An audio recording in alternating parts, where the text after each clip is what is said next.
Welcome to the Scam Economy with your host, Matt Bender.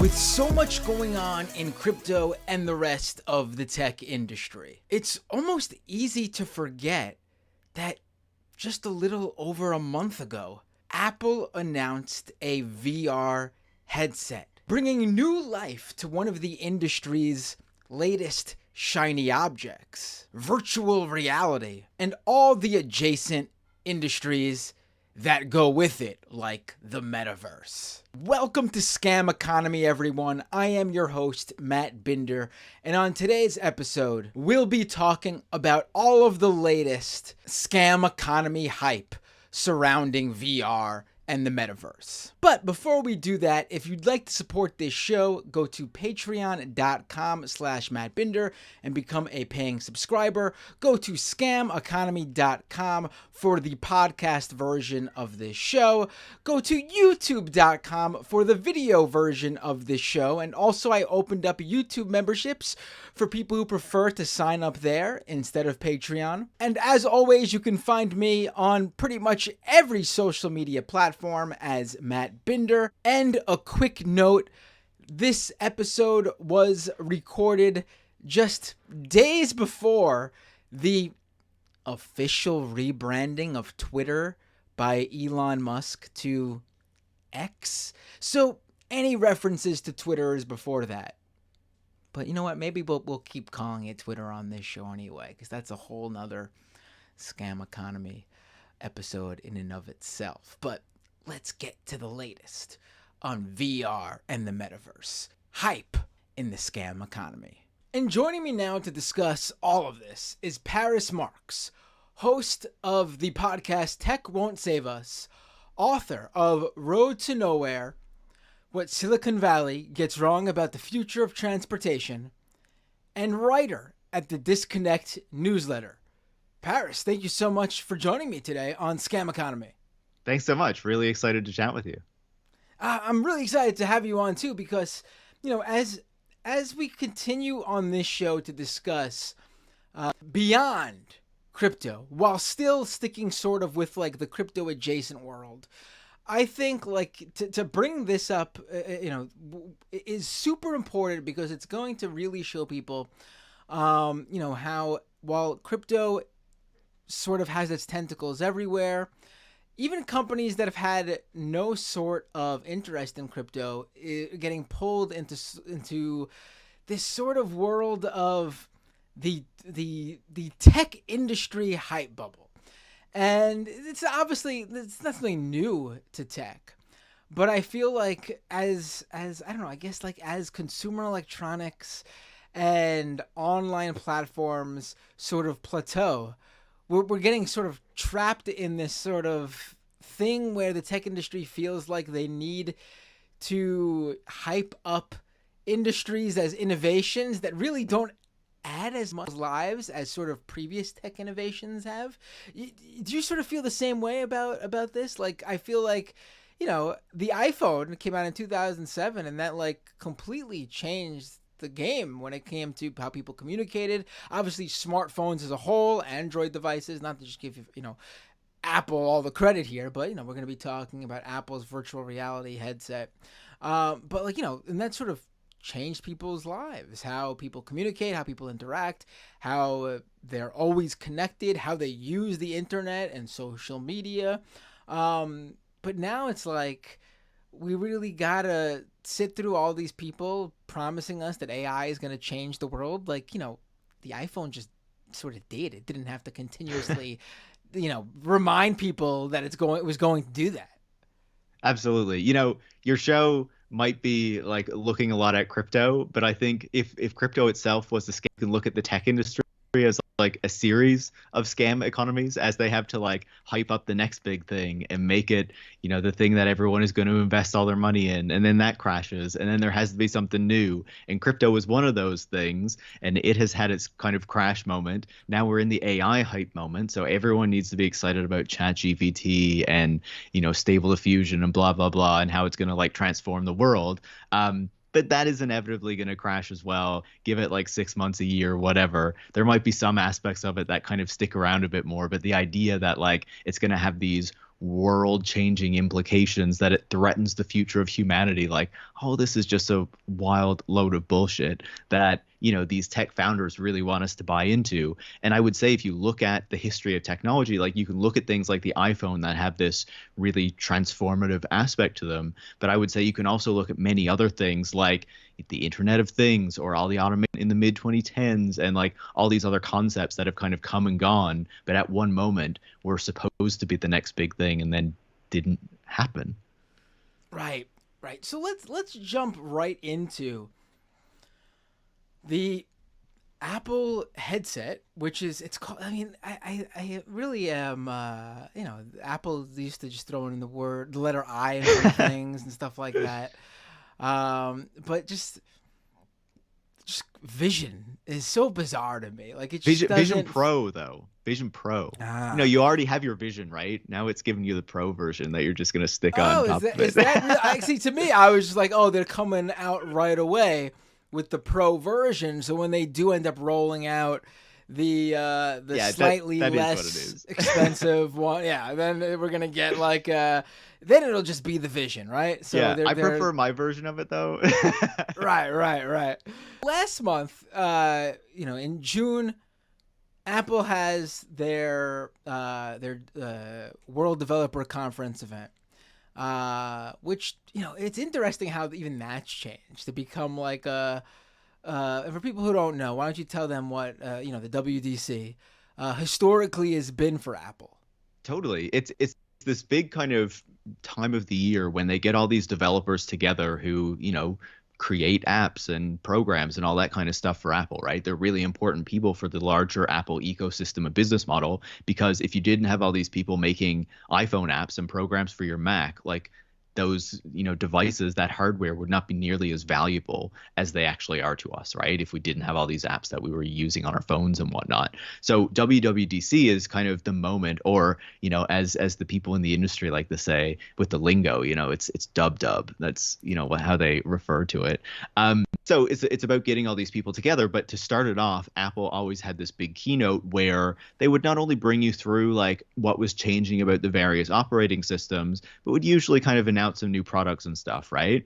And in the past, that was like this big event that they would put on where like Tim Cook would be on stage and all these other folks would come out on stage, and they'd have this really choreographed like 2 hours, maybe even more, where they were showing off these operating systems and all this kind of stuff. What happens now, though, since the pandemic, is that none of that really happens. They just get all these people, all these journalists in particular, to sit out in a field at Apple Park and watch this kind of video that they've put together on a large screen. And it's like, what is even the point of being there? Like, you can just not travel to San Francisco and like watch it on your computer. But these people do get to like play with some of the devices afterwards. So I guess that's part of the reason to have them there. But I don't know. It just seems kind of silly. Right. I mean, it feels like it's even like the name of the event used to correspond with the fact, like you said, that it was mostly this event for developers.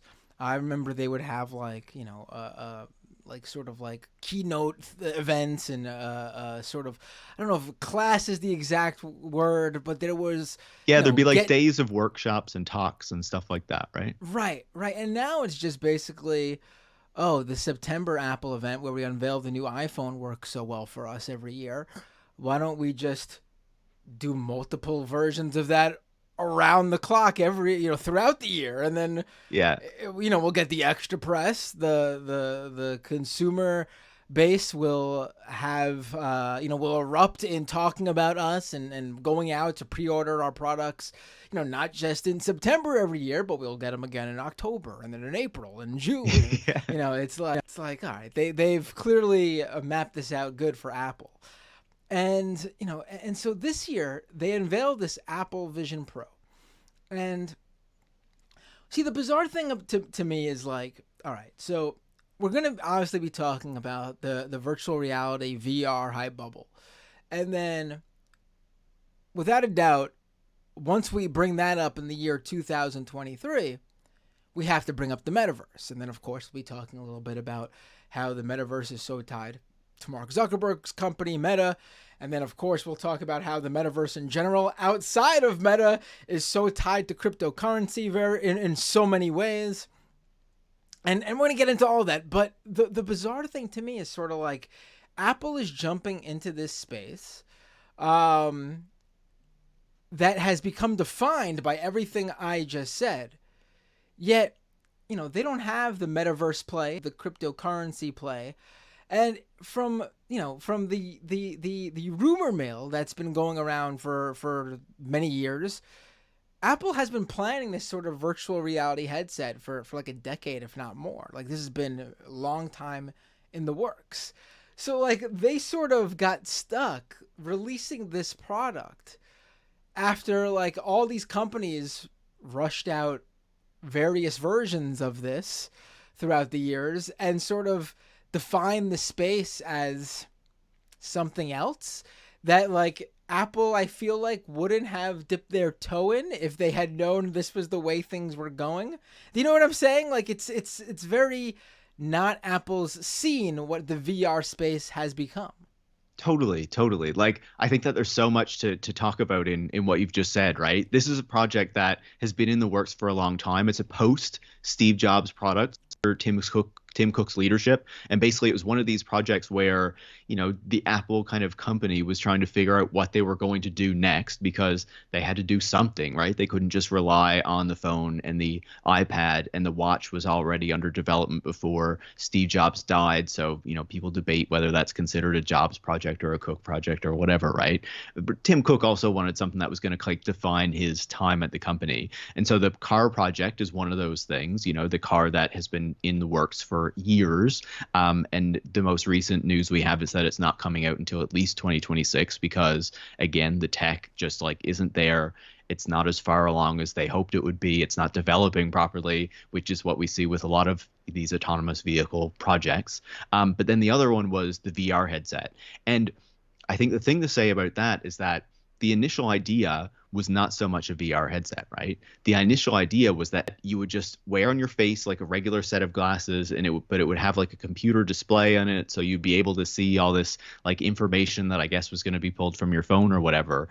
But the tech for that also didn't work, right? Because it requires more computing and more battery and stuff than they can stick in a pair of glasses. So instead, they had to shift and pivot to this more kind of headset device, like a VR headset, and you can tell that it's really an imperfect product, that there's really no kind of idea of what it's really going to be used for. They're just kind of throwing things at the wall and hoping that something ultimately sticks. Like with the watch, when the watch originally came out, they were presenting it as this fashion device, and they also had a bunch of different possible uses. And then it became clear that most people were really using it for fitness. So that was like what they focused on, right? And so with this headset, they're saying it's for watching movies. They're saying it's for doing office work. They're saying it's for taking meetings and do time calls where you're not actually on the call. It's an AR kind of scan of your face that is mimicking your expressions, but not actually you. Like, it's super weird, the kind of stuff that they're throwing out there. Or, of course, you're just going to wear one in your day-to-day life and like record your kids with your headset on your face and then watch it back later. Like, I guess when your wife has left you because you're just wearing a headset all the time and you're a total weirdo and loser, like these tech bros. But yeah, so there's like this kind of wild idea of what this is potentially going to be.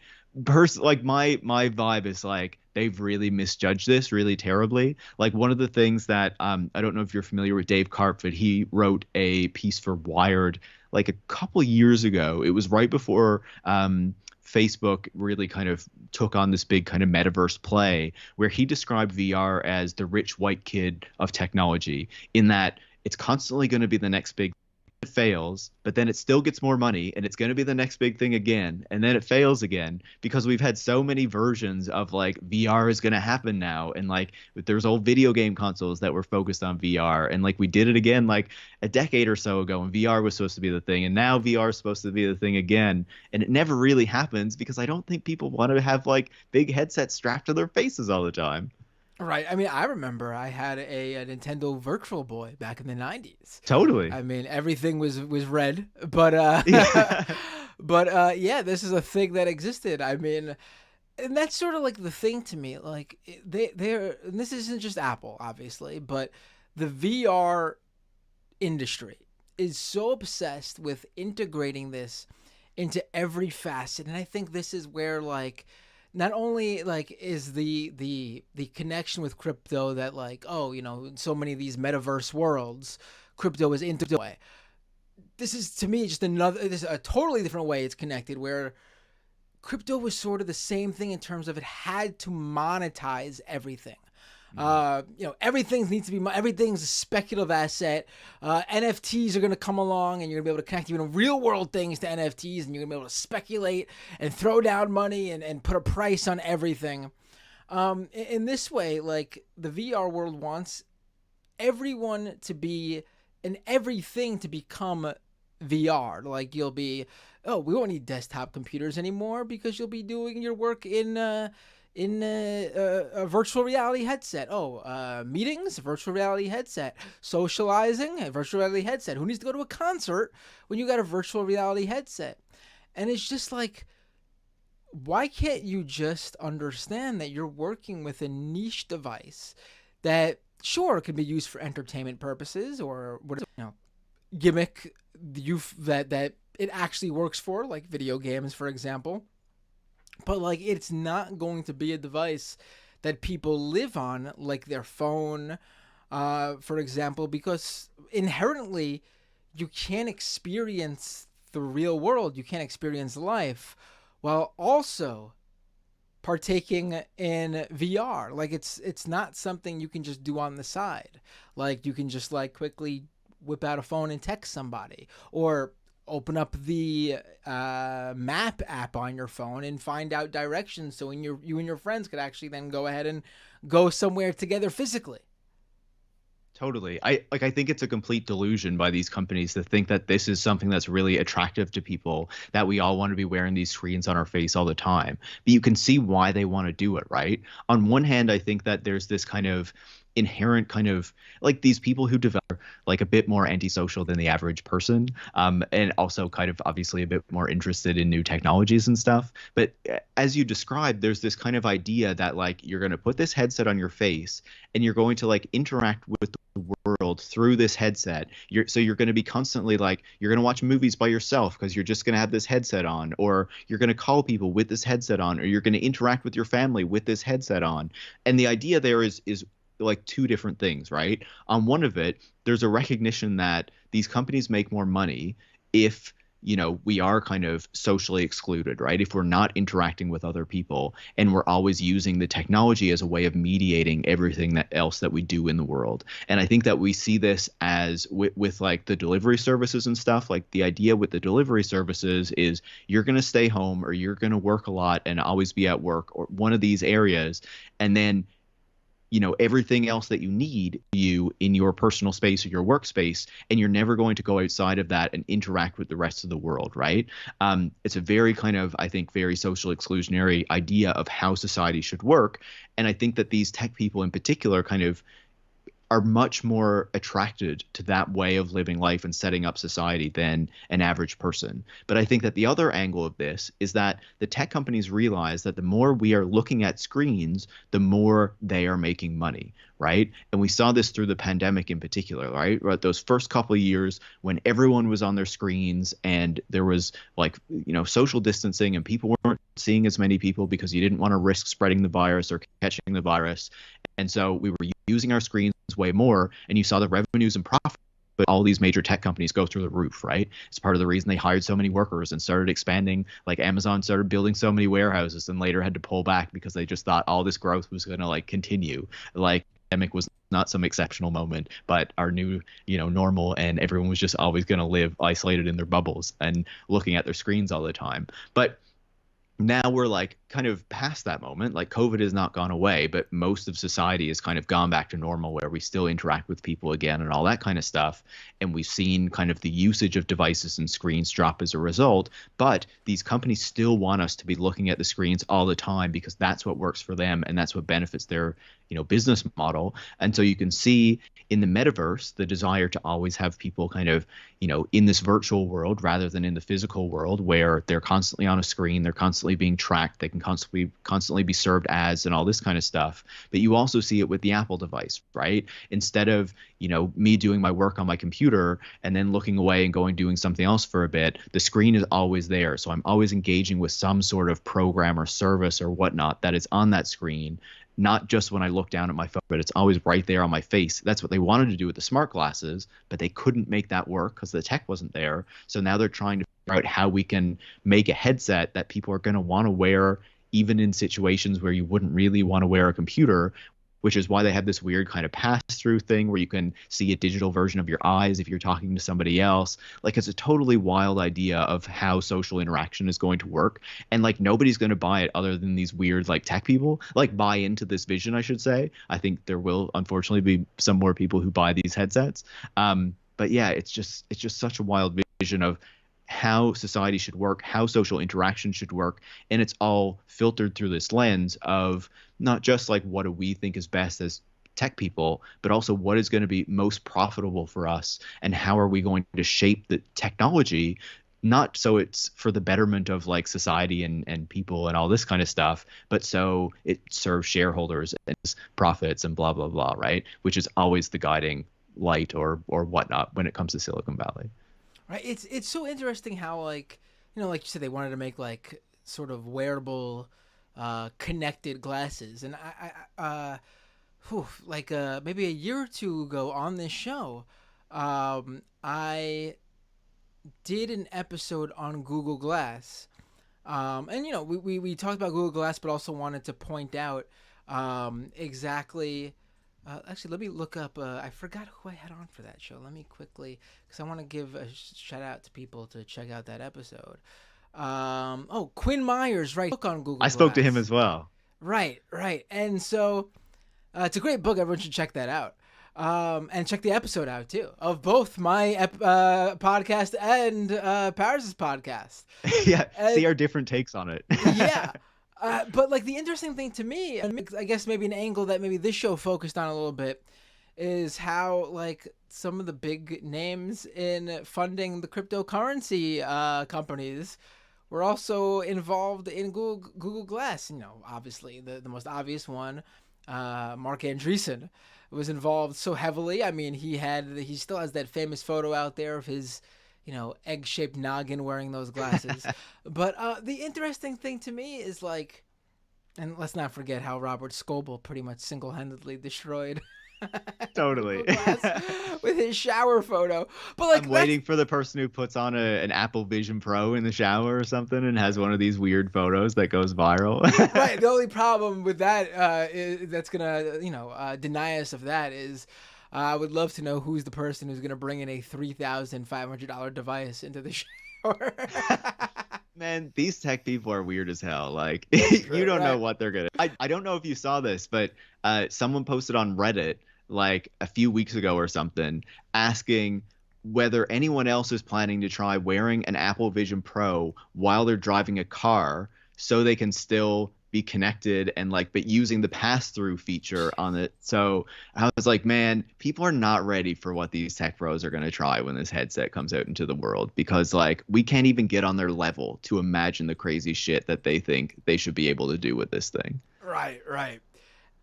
But like the weird thing is sort of like I can't believe that's a thing, but I also can believe that's a thing. That's the scary part. Yeah, exactly.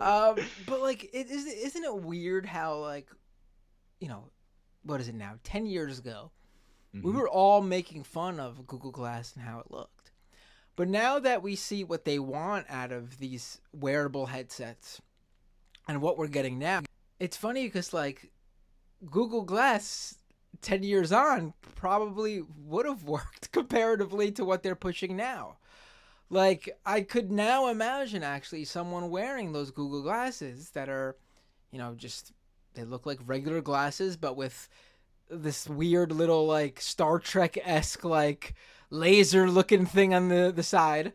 I could easily imagine people wearing that, walking down the street. And then I could anyone regularly wearing a Apple Vision Pro, even at home. I don't know. Maybe this is where like I'm actually a bit divorced from the public and don't really understand the degree to which people really have like accepted this kind of stuff wholesale, because I still feel like if the Google Glass was around today, and of course like one of the big things with Google Glass that really turned people against it was not just the people using it and like the ridiculous shit that they were doing as they were testing it out, but also just because people had a camera on their face and you couldn't tell if they were recording or taking a photo of you. And people really reacted strongly to that, right? This notion that people could be just wearing their glasses and filming you and you have no idea. And that is part of what caused this response where the people wearing it were known as glass holes. They told stories of people like ripping it off their faces and like saying mean things to them, and restaurants and establishments saying, if you come in here, you have to take that off your face. Like, I think that cameras are much more normalized now than they were in 2013. That is, of course, true. That was much earlier in the smartphone era. Not everyone had a smartphone yet. They were still, becoming much more popular, and the cameras weren't nearly as good, of course, as they are now. But I feel like even in this, you don't see it a ton because you have these TikTokers and these Instagrammers and all this kind of stuff and YouTubers who love to go around and film everything and act like they can film whatever they want. But it's like every now and then there are these stories of people who are like, I never gave permission for this random TikToker dude to like film me and like, edit me in this way. And this is like not okay. And I feel like every time that happens, there's a bunch of people who are like, yeah, this has gone too far. Like this needs to be like reined back in. But it's like, what can you actually do as like a society to stop these people? And I think that, again, once again, I think if you had people going around with smart glasses with cameras on their face, I think like it's such an obvious thing. Like your phone is in your pocket. Maybe you take it out sometimes, but you can clearly see if someone is filming you based on the way that they're holding it, right? But if you're just wearing a pair of glasses that doesn't have any other way of indicating whether it's filming or not, I think once again, I think you would see that real kind of turn by people to say, this is not okay. This kind of breaches a social norm that we're not okay with. And I think the thing with these companies is they always say, oh, Google Glass did it wrong, but we would do it right. Like if we got the permission, if I was Meta or Google or Apple or whoever, we would figure it out. That if we did it, it'd be good this time and everyone would love it. And I just personally don't buy it. Maybe I'm totally misjudging society and where it is right now, but I still think people would be like, hell no, that's not okay. Right. I mean, I'm on board with you personally in terms of like it being not an okay thing, and people wouldn't like the surveillance aspect of it. But then like, a few years ago, there were attempts to popularize the idea again. Snapchat had Snapchat spectacles. I think the sunglass company Ray-Ban, they came out with their own like line. I think it was like Ray-Ban Stories. They partnered with Meta. Yeah. And so, and like, listen, those didn't take off, but those didn't take off, I think, because companies failed to properly put real marketing and honestly, I don't think they really thought too much of it in terms of like actual putting money into developing it further than just like, oh, let's get a picture taking pair of glasses out there. But yeah, I think they were too niche, right? Right. Even if you go to a sunglass hut like today, I think you'll still see those Ray-Ban glasses there. Like you can still buy them, but I don't know who is buying them. Like, right. But like they didn't have. I've never personally seen anyone wearing them. Like right. I would say that, right? Right. But they didn't have like when they were announced or they were released, like they didn't have the same sort of like backlash that Google Glass had. No. Right? Yeah. So the Meta ones did have a certain degree of backlash when they were announced. Like the idea that Meta is putting cameras on people's faces is like the idea of Google putting cameras on people's faces, right? But I think that because people just didn't buy them because they weren't popular, they didn't have the same degree of like people getting angry over them, right? And it was also, it might have been as well that it was a bit harder to pick them out. Like they do kind of look like a regular Ray-Ban glass, so you need to pay attention to see if they're really, the specific version. Whereas the Google Glass was like quite distinctive. Like you could very easily make it out. As you said, it had that weird little plasticky, lasery chip thing on the side of it. Like you knew that there was something up with those glasses and you could pick it out right away. And I feel like if Apple did something like that, and obviously they're not far along enough that they could, because they wanted to put a lot more into that than the Google Glass was able to, and certainly that the Meta glasses were doing. They weren't trying to display anything on the glass. That was just taking photos with the camera that was in the glasses. I think again, like the Apple ones would have a very distinctive shape and style to them because it's Apple, right? And I think that you'd once again be able to very clearly say, okay, that's the camera glasses, and people would say like, no, you're not around me with the camera glasses on your face. Right. So with Apple, I think it's pretty clear that like, they were hoping to create something innovative, and I do think they've created some like. Clearly, compared to the other VR headsets out there, the Apple one certainly looks, way more intuitive, I guess, feature-wise, and just how it works, and it looks nicer. I guess if we were all to agree that VR headsets were the future, as a society, agree that VR headsets were the future, I could imagine Apple's vision being closer to the one that people would accept than any other sort of VR headset I've seen. Of course, mine is Nintendo's Virtual Boy. We'd all want to live in the red world, I think. With the Waterworld video game, I remember the Waterworld game was the big game for the Virtual Boy headset. And Mario Tennis. I don't know why that stuck with me too, but those were the two big games I remember playing. But Apple sort of, I think it's clear that Apple sort of wanted to do something, and it just took them so long that they ended up just taking as long as it took and it just so happens that they released it within the time that the VR hype machine was in full throttle. But with Meta, it's like I never quite understood. Like, I mean, obviously it's because we've discussed, they wanted screens everywhere so people would spend more time on Meta's platforms, but it never was clear to me, even from that angle, where the Meta, what was called like the Oculus Rift when they first acquired it, and they kept that name for a while, but where Meta's headset sort of fit into their overall vision. Like it doesn't fit into Facebook or Instagram or WhatsApp. It's not integrated as far as I can really. I mean, I'm sure you could do stuff with it, but it's not like they never promoted it so much as like every Facebook, Instagram, and WhatsApp user needs this headset. Like they never made that play. So to me, it never seemed like it quite fit into their current user base. Yeah, I can certainly give you some thoughts on that. And I would just say, like with the Apple headset, I think it's very clear that they tried to make the smart glasses work and it didn't work. So they pivoted to the headset. And based on some reporting that's been done by Bloomberg in particular, I believe, it appears that there was a lot of kind of internal tension as to whether they were actually going to release this headset now or keep working on it further, to try to turn out something that was going to be a better product. And eventually, the suits basically said, and like the Tim Cooks and stuff basically said, no, we need to put something out into the world. This has just been like sitting within Apple in our teams for too long, something. And the Vision Pro is what they did, right? And the hope is that, someone's going to find it and think it makes sense and develop some killer app that is going to prove to people why it should exist. And so I think that's the idea there, right? They need some new hardware product because that is what Apple is. It's a big hardware company, even though their services profits have been growing significantly in recent years. But that, I think, is the motivation there. And then if you pick... I don't want to go off topic, but it's so funny. But you brought this up and I needed to, like, it's so funny how like they feel like they need to do this. Like, first of all, they have like the iPhone. They could literally exist as one of the most successful companies just off of that product alone. They also have the iPad, which is become like, I've never been a fan of tablets in general. To me, it's either you use a phone or you use a computer. Yeah. I don't need this in-between device. And, the phones keep getting bigger and bigger. Like Right. Yeah.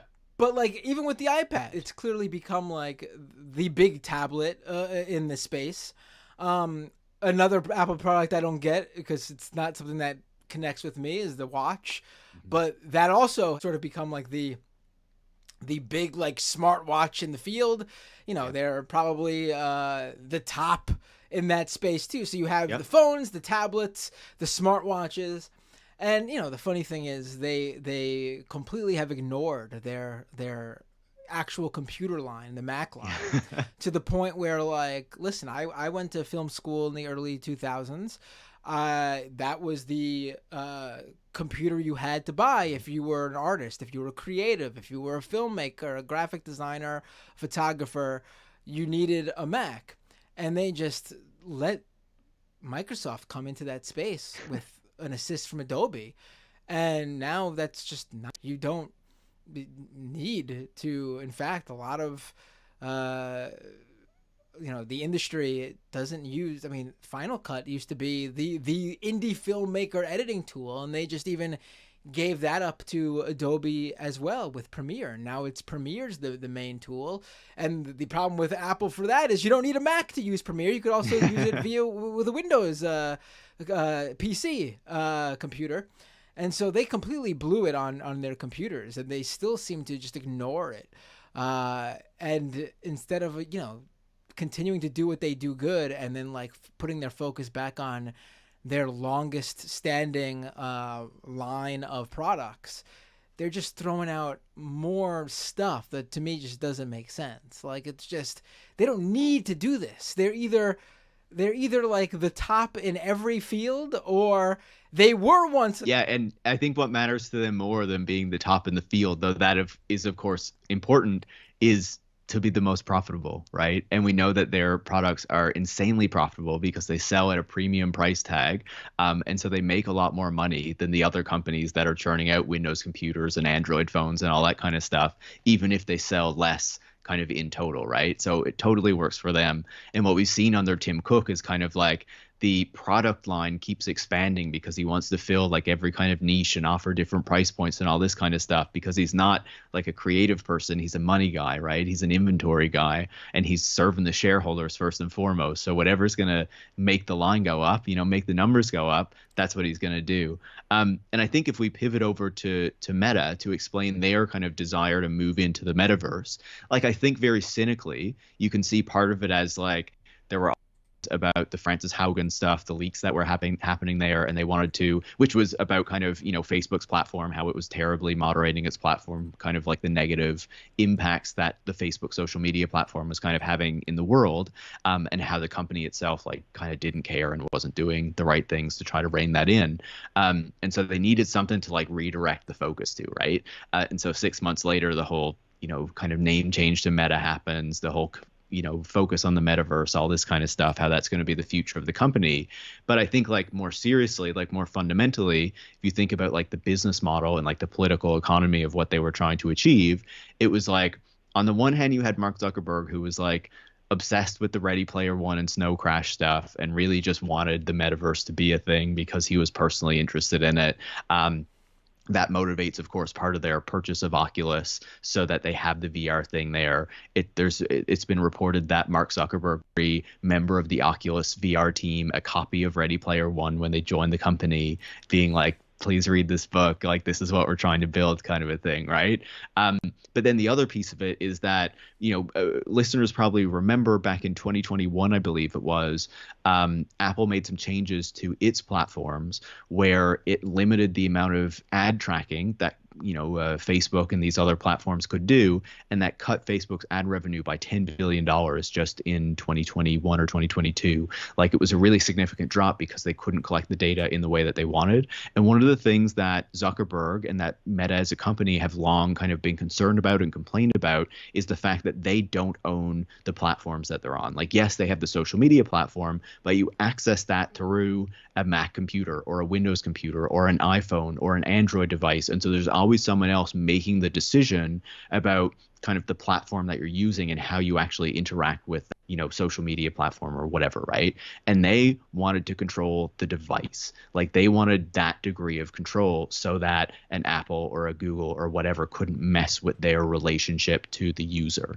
And so that is where part of the motivation for the metaverse and creating this new platform that's also a hardware platform comes from, because they say we're moving from like, the old web, the web 2.0, whatever, typical kind of crypto-y language as well. We're moving into this kind of this metaverse. I forget the specific term that they used to use, but it was something about how like you could actually feel it because you were going to be wearing these technologies that would make this virtual world like physically tangible now or whatever. But I can't remember the specific word they'd use. But anyway, like the idea was we're all going to move into this like virtual 3D space, and this is going to be the future of the internet and blah blah blah. And Mark Zuckerberg and Meta are going to control the hardware that you use in order to access that space. And they would say, it was going to be totally open source and everyone was going to be able to create their own metaverses or pieces of the metaverse. And it was going to be very open to creators and blah, blah, blah, because that is language that helped to sell it, but also because Meta felt that it was going to control the hardware. So it still had like the key piece that you need to get into it. And then it doesn't matter if things are more open because they can always take a cut of everything else and they're making the rules. And so I think that was part of the real motivation there on their part, was to increase their control, but to make it look like they were actually opening things up and like being this more transparent and friendly company when that was never the case.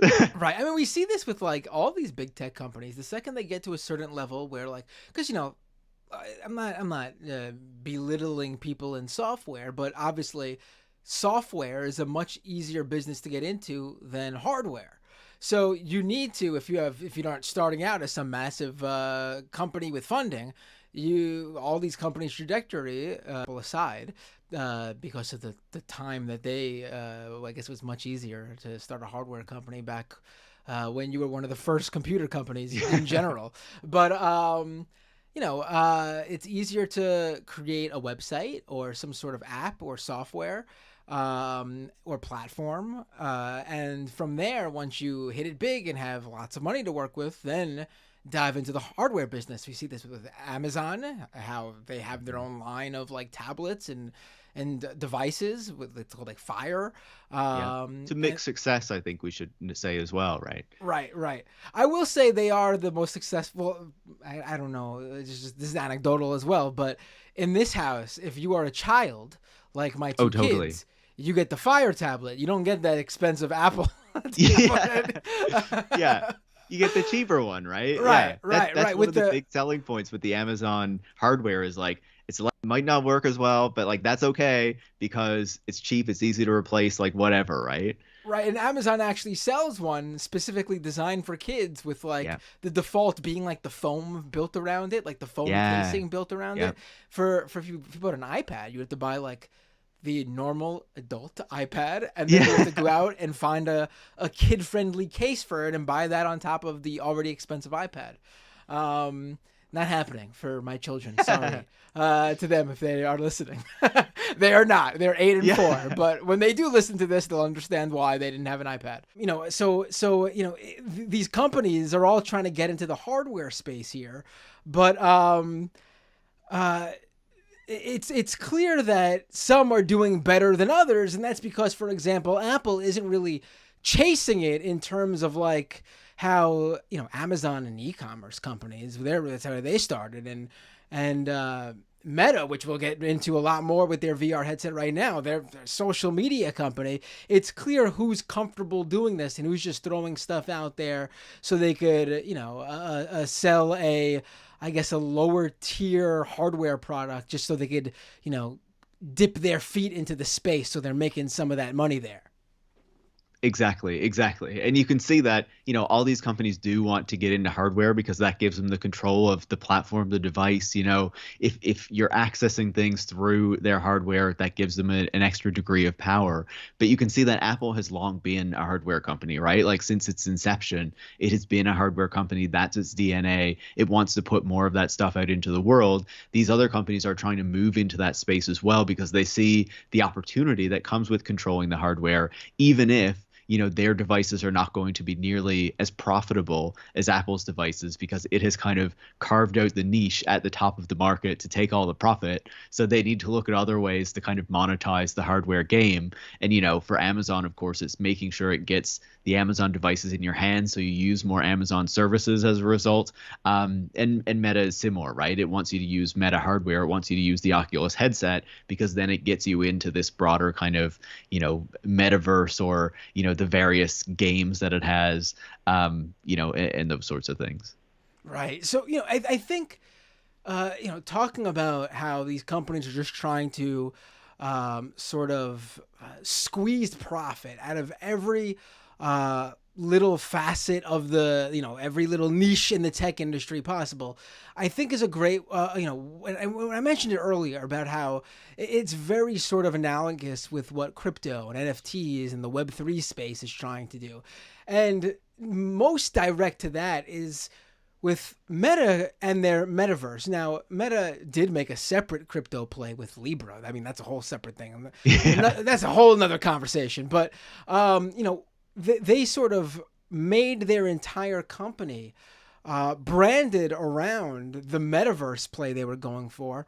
And then really quickly, the Metaverse became synonymous with crypto Web3 projects. Like, honestly, when I think of the Metaverse, aside from Facebook, all I think of are these, buy this NFT and put your little character in this world, and like, one day we'll have all these different IPs hanging out together in the Metaverse, but you'll have to own the NFT for all those IPs. And of course, we're not even going to think about how we're going to convince all these different IP holders like Marvel and DC and Nintendo to all work together and let their characters interact. It's going to happen because crypto is the future. We're just going to throw it into the ethos like that.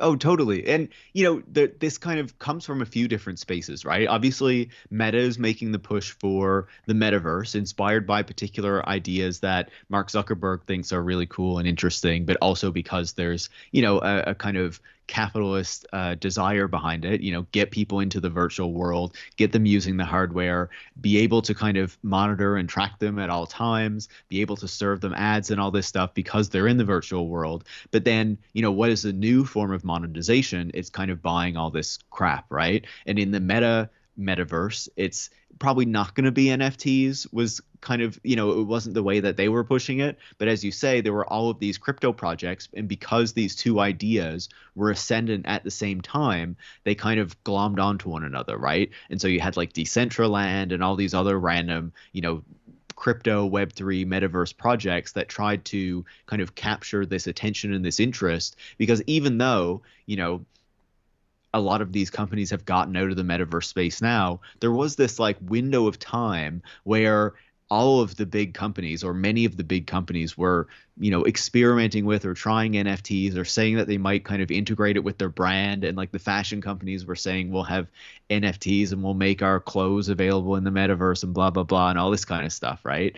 But I think that the idea around the IPs also comes from Fortnite, right? Because the other big kind of metaverse play, I guess, is Epic Games and Fortnite, and saying, the metaverse isn't something that's going to come into the future. It's already here because it's Fortnite, and we're just going to build on the success of what we have, where we have all of these different kind of companies letting us use their IP and put it in this one world. And the idea is like, we've already done this and now we just need to scale it. So, there'll be many more people buying all this stuff and all these companies kind of letting us use their platform. And it was really funny because, this kind of ties in with Apple too, because Epic Games was making this big argument that like Apple was holding us back from achieving the metaverse because it has the control over the app store and the operating system and blah, blah, blah.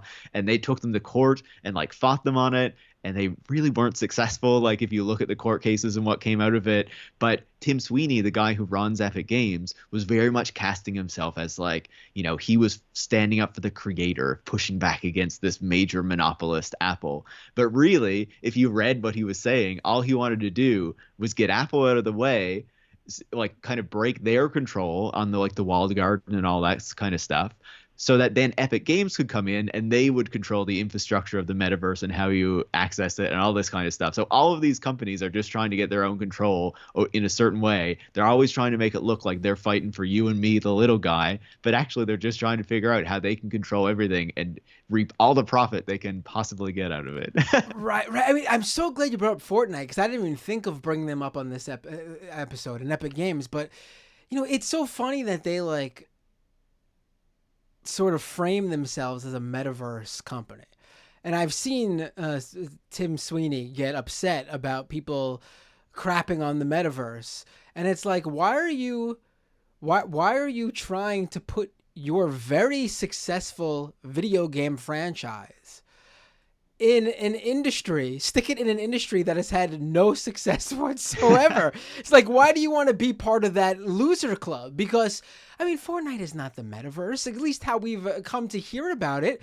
It's like when like Marvel or I mean, Star Wars, or I mean, if you think about it, all these different IPs, now that I come to think about it, is really just Disney. They're working with Disney each and every time. But there are a few DC characters in there. Fine. But basically, these companies agree, oh, okay, you can just stick our character in what we know to be exactly what Fortnite is. Like, we all know what Fortnite is. It's not like these other metaverse plays we hear about where it's like, oh, people will be creating stuff and trading stuff and putting these people into whatever worlds they want. And you could be, you could take your 1-up extra life mushroom from the Nintendo game Mario and give it to Darth Vader from Star. No, they know when they put it in Fortnite. No, Darth Vader is just going to be a skin and do exactly what all the other Fortnite characters can do. There's gonna be no surprises there.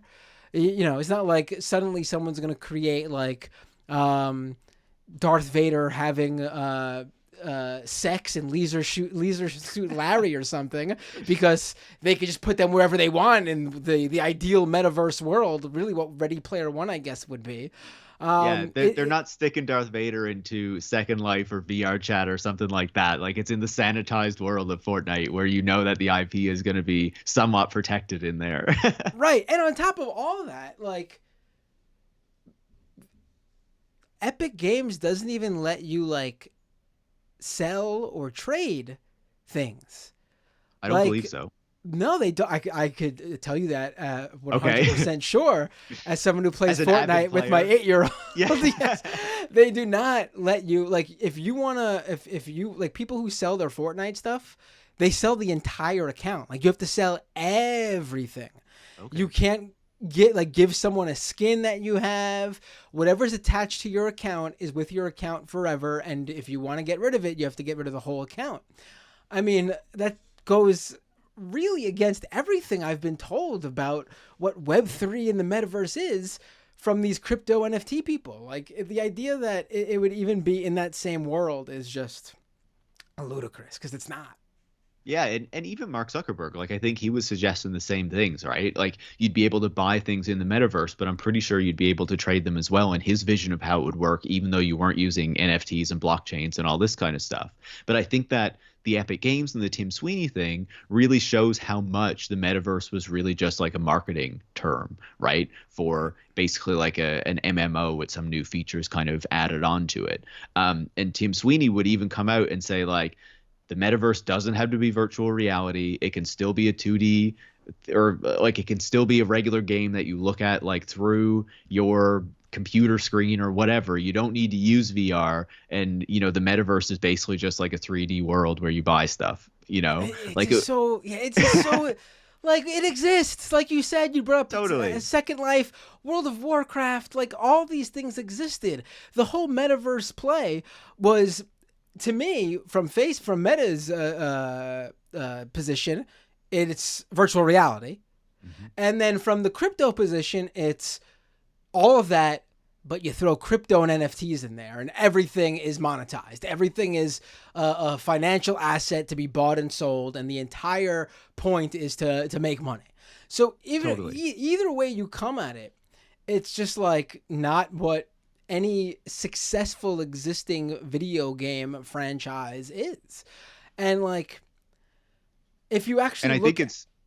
And I think it's good to say, like, most video gamers really hate that stuff, right? The amount of kind of microtransactions and whatnot that are in a lot of games today is really frustrating to a lot of people who play games. And the idea then that you're going to take these worlds, these experiences, and expand them beyond gamers to, like, everybody else, like, I just think it's very unrealistic. But what I would say is that I think that these concepts and these ideas do kind of grasp at something larger that we're still seeing in this moment, right? Crypto clearly showed that there was a desire to commercialize more of the web, right? That we've kind of, reached a ceiling with the current mode of commercialization of what we do online, and that these companies are looking for something else. And the metaverse showed the same thing, right? Facebook is reaching the limit on its ad dollars. And so where is it going to go next for looking for new opportunities to make money? Sure, it wants to control the hardware and, whatever this future internet is going to be, but it was also trying to enable transactions that were happening there.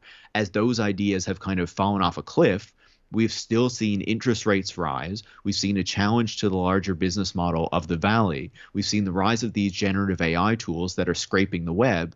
And we've seen these social media platforms move away from kind of everything is available for free. You just need to look at our ads, to now Meta and Twitter are offering subscription services where you need to pay a certain amount a month. They're, especially on Twitter, increasingly restricting the amount of features that you have access to if you are not a paying member.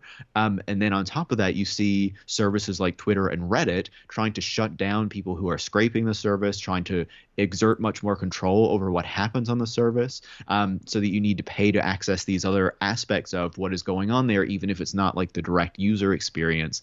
And that is really kind of messing up this idea of what the web was supposed to be in like the past 15 years. And as we head into this new kind of moment, like I think crypto and metaverse was like an early kind of warning that something was about to be shifting, because the model was kind of in flux. But now, as the interest rates have gone through the roof and those ideas have collapsed, that's really forced this kind of larger change to begin happening. And I don't think we're at like the end game of that. I think we're still kind of trying to see what's happening with that, what's going to play out, what's going to happen with it. But I think that you can clearly see that, there's a need to further commercialize what happens online. There's a need to make more money off of whatever we do on the internet. And these companies are trying to figure out the right way to do it. And I don't think they've found it yet, but they're trying to commercialize them a lot more than what we saw in the past. Right. I mean, you just gave everybody listening a little sneak preview and tease about the next few episodes of the show. Awesome. I have plans of talking about the API stuff with Reddit and Twitter. I mean, I don't want to get into it here because we could literally talk for hours on all of this. Totally. But the really interesting thing to me is like, all these major players, and to bring it back to the virtual reality, at least Meta's virtual reality, because we'll get back to Apple's in a minute, and their metaverse. Like, it's all just been like, just a failure. Like, there's no, like, they've put massive sums of money into this. And, we could look at even the crypto adjacent metaverse plays where they're like, Decentraland or whatever. I think like they had like their peak was like a few thousand, if even that, users or something. And that was like the big thing everyone was talking about. And of course we could bring up how, oh my God, what's that game? Completely, I did a whole episode on it. I'm having a mental block. The one that got hacked. Infinity? Axie Infinity, yes. I mean, just the face of that whole world getting hacked and just screwing it all up for their users who did depend on it in these developing nations where they actually were depending on it for the actual like argument, like, oh, people are going to be doing this for a living. And then look what happens. One huge error from the developers because they just didn't think these things through. And you had a entire user base in the main country playing this game. All you heard was story after story about how they just lost all their money or they lost their living.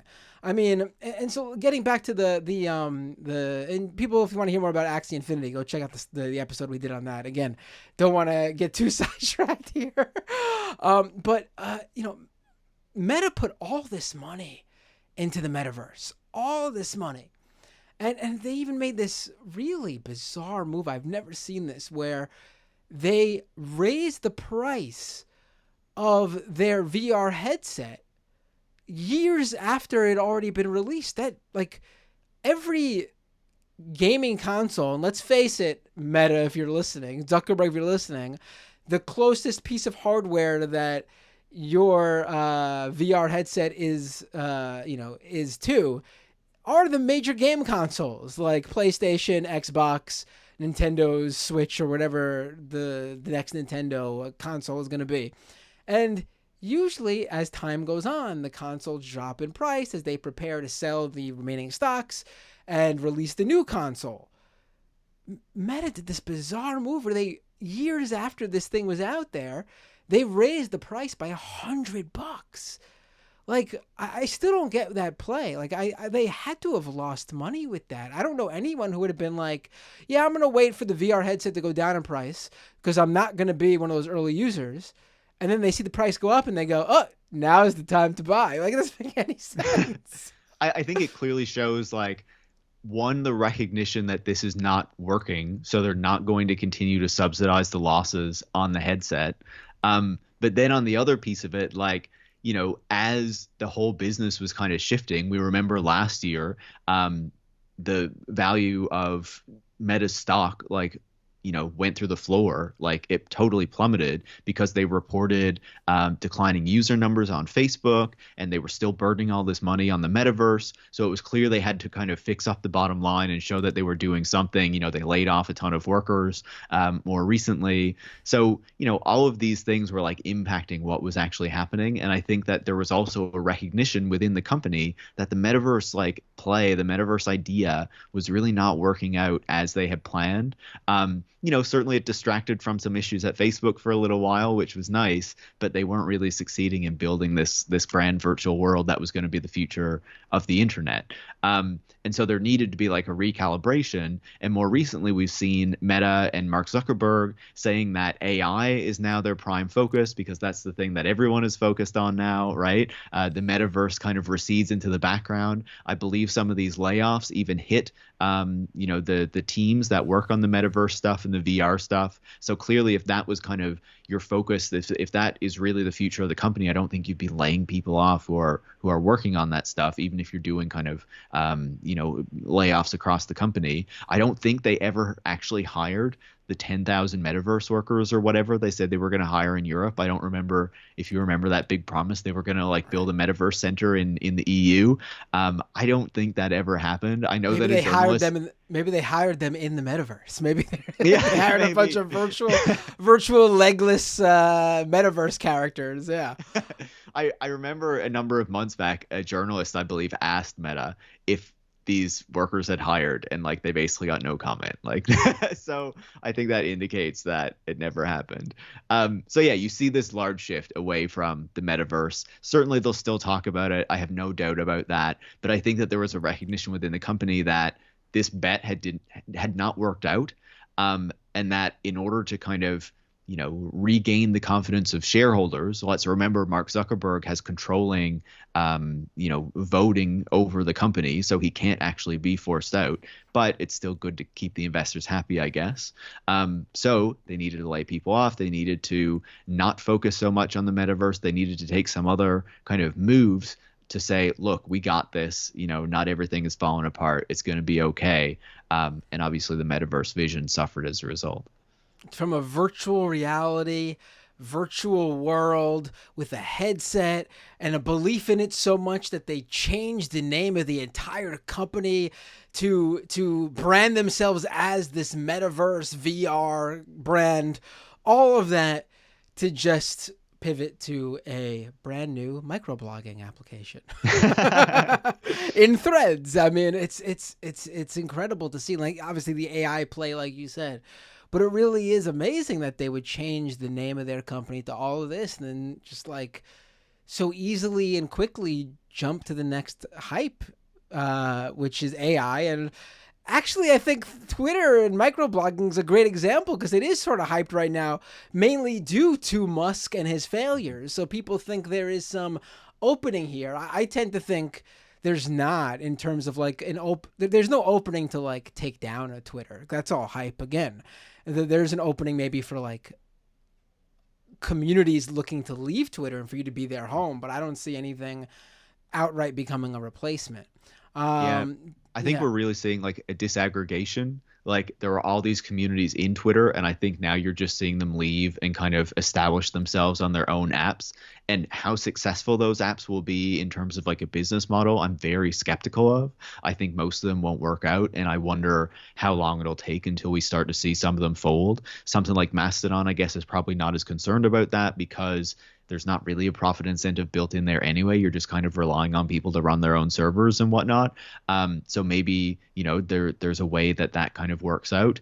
But I think with Threads in particular, what you see there is certainly they're trying to capitalize on, Twitter's kind of failings, what's not working on Twitter. But I also think that they're not just trying to replace Twitter, as many people have tried to say. I think that they're really looking at that and they're saying, okay, advertisers have left Twitter. There's a market opportunity there where we can offer a similar type of product for a certain subset of the user base and potentially attract some of the Instagram users who would not be Twitter users onto this platform. And now, because we're already selling ads to people on Facebook and we're already selling ads to people on Instagram, and we already have all this data about people, we can just add on another place for our advertisers to continue to sell ads and maybe reap an extra few $1 billion out of that. And really, what did it cost us at the end of the day? Not nearly that much, just to throw this app together. Right. No, that's absolutely it. And so let's actually pivot back to how we started this conversation and the main sort of entry point angle into this whole virtual reality conversation, because they are the one to most recently make the move here. And that is Apple. And I think this is a great way to sort of end this, this great conversation, which, again, we could have probably just went in 20. We almost did it again with the Threads Twitter conversation. Totally. But it's what's really revealing to me as we talk about all of the different plays these companies have made in these various hyped industries to extract a buck out of the consumer base. The most interesting move from Apple to me was the pricing of the Apple Vision. Mm-hmm. I mean, listen, Apple obviously has rolled out expensive products before. They have their top of the line desktop computer model, the Mac Pro. Like, I think it comes out to like something like $60,000 with all the fixings. Like, if you max out every spec possible and even throw wheels on that baby. That's right. The wheels cost like thousands of bucks in its own. It comes out to tens of thousands of dollars for this computer. So it's not surprising that they have expensive products, but to me, it was surprising that they would hype up the virtual reality headset the way they did and put it at that price. Because when they roll out the Mac Pro, they immediately have a whole sort of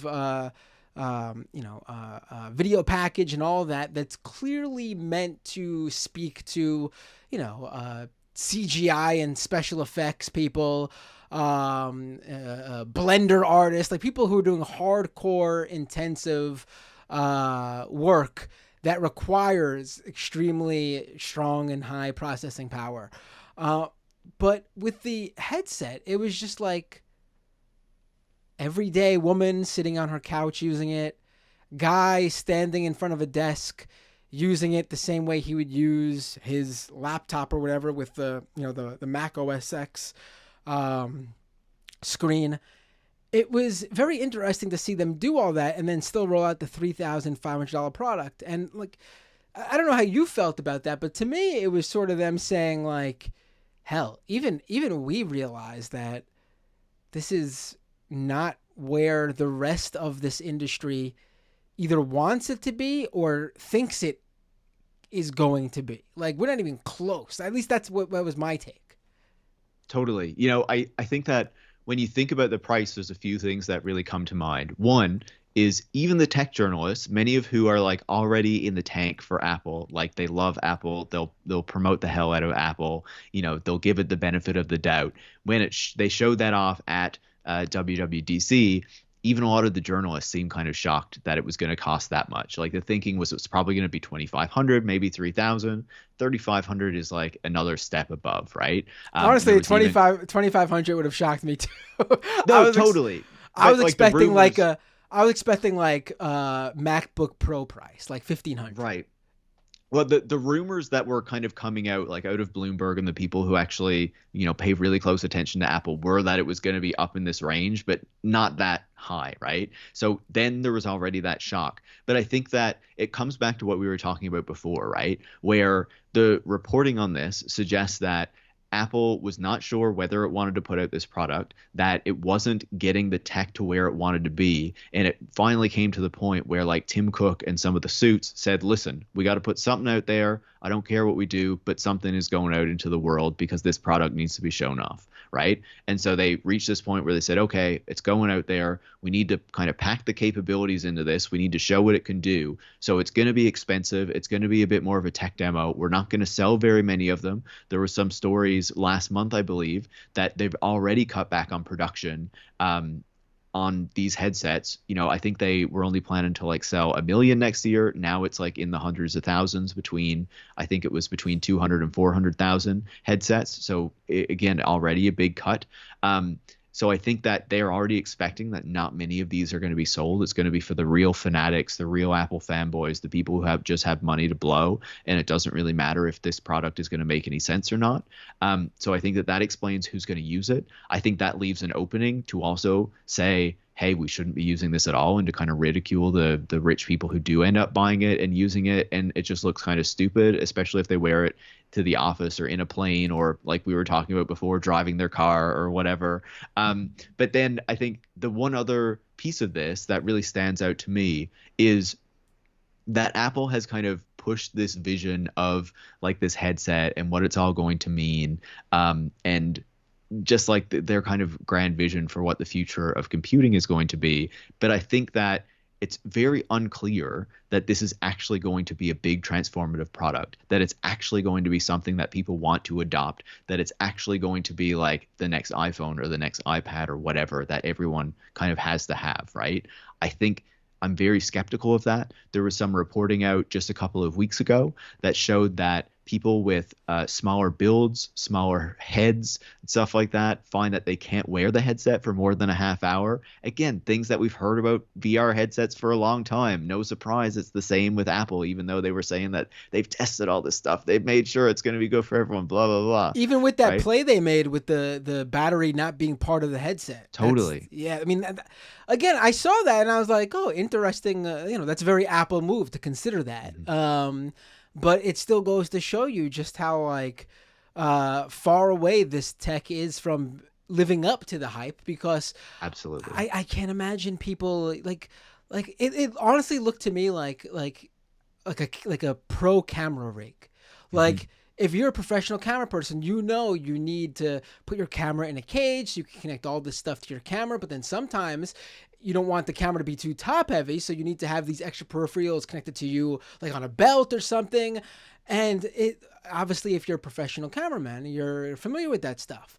But you're not going to take your camera rig to go to, your kid's school recital and use that camera rig in your everyday life. That's for a professional set. You want just, your phone camera or a quick handheld if you're going to shoot your kid at school. The same thing with these headsets. Like, you don't want the heavy battery built in, so you have this big bulky headset, nor do you want a slightly lighter headset, but with a wire and a big bulky battery to put in your pocket either. You don't want to look like you're going to shoot, film with Martin Scorsese when you're just trying to do your job every day at your desk or at the office, or when you're hanging out with friends driving in your car with the headset on. I still can't get over that. They want people to do that. I mean, listen. This was some rando on Reddit. It wasn't Apple itself. But... Okay. I knew it wasn't Apple. I thought it was like someone else in the industry. I forgot it was a rando on Reddit. Yeah. I knew Apple wasn't that insane, but I definitely could play someone in that industry as insane. I mean, oh, totally. I'm sure the rando probably works in the industry. Like, let's be real. Yeah. So I mean, we're sort of left with like what we see today in the tech industry. And one more thing before we get to my final thought was basically going to be just how the tech world is just jumping from the next big thing based on hype. And they're just jumping back and forth, almost like how the major streamers nowadays don't give their original series chances to grow. Like they just jump to a hyped product, and when that doesn't immediately take off, they jump to the next one. Although I would argue that in this case, a lot of these products don't deserve the time to grow that some of those canceled series on the streamers do. But the point I wanted to make before that, though, that I just thought of was how, like, with all of these things, like even VR, I do think there's utility there. Like, that's the thing. Like, on this show, when all the episodes I've done on crypto and all the things I've done about cryptocurrency, NFTs, and Web3, I have seen zero utility. Have there been, like, maybe a very specific anecdotal good use case? Maybe here and there. Like, I know a guy who's in Russia right now, and the best way for him to get money from donations overseas while he does work over there is through Bitcoin. Not everyone lives in a country like Russia right now when they are being sanctioned and everything. So it's a very anecdotal, specific case. You can't build an entire industry off of that. So, but beside that, though, I haven't seen real utility in the crypto space. But with, like, AI and VR, there are. But it's not the utility that, like, these tech companies want, because they're very niche. Like, AI is like oh, you could do this fun, cool thing. It could help you maybe, like, put a data set better, like organize it better for you to take a look at. But you don't want to trust it to do all the creative work or all the writing or anything, because it can't do that. It's not meant to do that as much as people want to push that. Or with VR, like I've worn the Meta headset and played a cool game on it with my family. Like I forgot what the game was called, but it was cool and it was interesting. But, like, that's it. That's the utility right there. It's for entertainment. It's for fun. Maybe there'll be some industry that finds a use case. I don't know, maybe architecture or something. I don't know. But, like, the idea that all these things need to be, like, everything. It's just like they're turning the things that do actually have utility. They themselves are turning it into crypto. They're making it so toxic that I don't even want to, like, give it the chance to find that utility. Just throw all that shit out before they completely try to envelop everything with it. Totally. Like the whole kind of idea or the whole kind of model of the tech industry that it's pursued for 15 years, or you could even go back to like the original .com boom, right?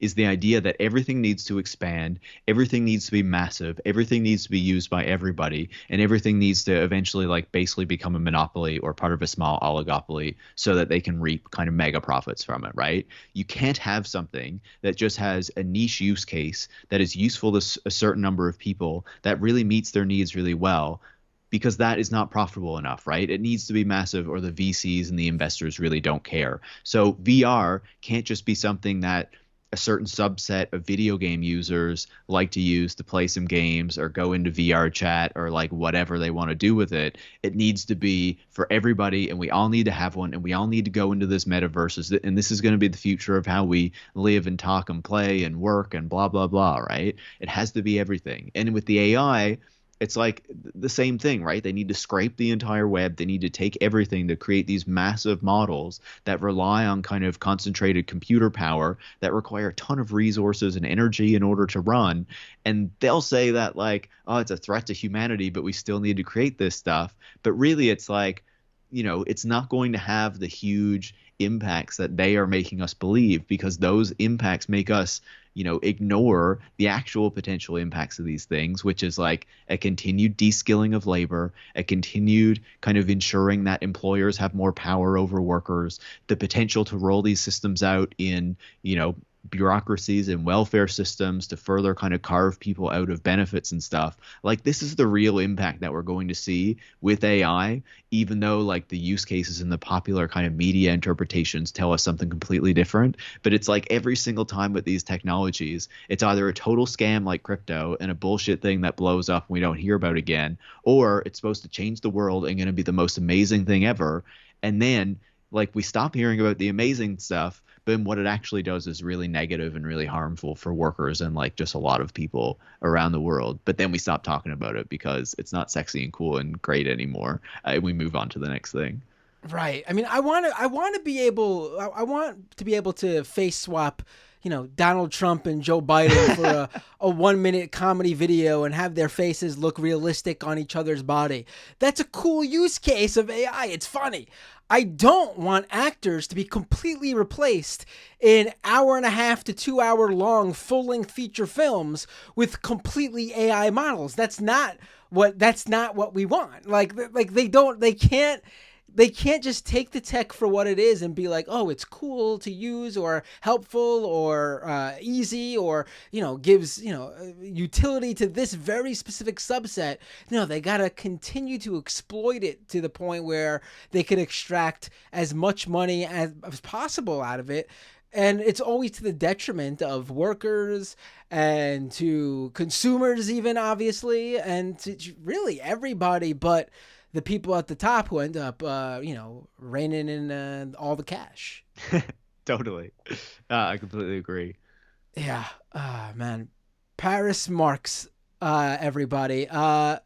Thank you so much for joining me. And I should let everyone know there was a few tech difficulties in the filming and recording of this episode. So I really want to extra thank you for hanging in there with me while I fix these tech issues and helping me finish this episode. Hopefully nobody notices. Yeah. Please, they're gonna go back and try to find it now. Yeah, I dare you to. You might find one or two things. If you do find something, let me tell you right now. Whatever you find is a very small portion of the things I had to do to fix this episode. Yeah. So I don't have that information in front of me right now like I did in the beginning of this episode. So can you tell everybody where can they find you online? Drop everything you want. Feel free to promote the podcast, the newsletter, anything and everything. Even things I didn't mention up top. Go ahead. The floor is yours.